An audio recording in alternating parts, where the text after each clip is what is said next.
So today I'm extremely proud to confirm the secret that Senator Leahy has already divulged, and that is that we've been able to prevail upon our good friend Senator Lindsey Graham from South Carolina to serve as a Republican co-chair of the Senate National Guard Caucus. He needs no introduction to the Guard of the military. He was a former member of the South Carolina Air National Guard. He's an active member of the Armed Services Committee, and he's already proven his commitment to the Guard in many ways.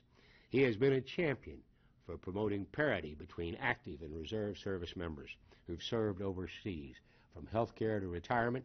He's protected the back of our warfighters and their families, and I know he'll have their back as the new Republican co-chair of the National Guard in the next Congress. So with that, it's a pleasure, Lindsey, to pass the baton, and thank you for agreeing to take on what I think is a very important. I'm excited. Thank you too. Well, I followed Senator Thurmond into the Senate, and I'm following Kit Bond into the Guard Caucus.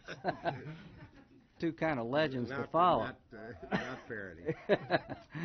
Well, all I can say is that Senator Bond, what you started in 1988 has been a godsend to those in the Guard, and has been the best thing that probably could ever happen to the National Guard. I got to find the 3 members that are not a member of this caucus and sign them up. That's the first thing I'm going to do.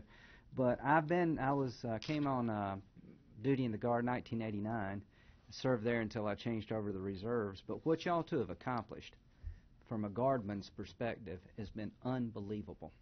You've given the Guard a seat at the table they've never had before. You have brought to the Congress the value of the Guard. There was a time when it was seen as one weekend a month and 2 weeks a year.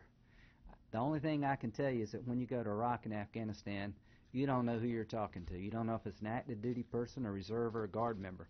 From a South Carolina perspective, our Guard has been deployed more since 9/11 than World War II. So we could not win this war without our National Guard. And they bring capabilities to fight because of their civilian jobs that you could not duplicate. I want to brag on Missouri. This drug eradication program over in Afghanistan, where we're trying to get the poppy fields replaced with wheat and other forms of crops that are not damaging to the Afghan people and the world at large. There's a component of Missouri National Guardsmen who happen to be experts in agriculture that were leading that fight. So from a taxpayer's point of view, this is the biggest bang for your buck, and we have capabilities in the National Guard that really can't be duplicated among the active force. So I've got a simple goal, is to continue the tradition of these two fine men working together. A lot of Americans are wondering what lies ahead in this Congress. We had a good Republican year. But the one thing that I can tell you lies ahead in this Congress is that I'm going to continue to do what Kit Bond did with Senator Leahy, and that's put our national security ahead of partisanship and put our men and women who volunteer to serve in the National Guard at the forefront of my time here. So I hope that I can fulfill what Senator Bond has started.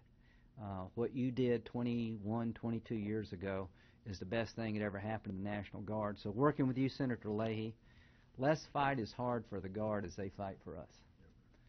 We've had a lot of casualties in the South Carolina National Guard, and I'm sure that's true in every state.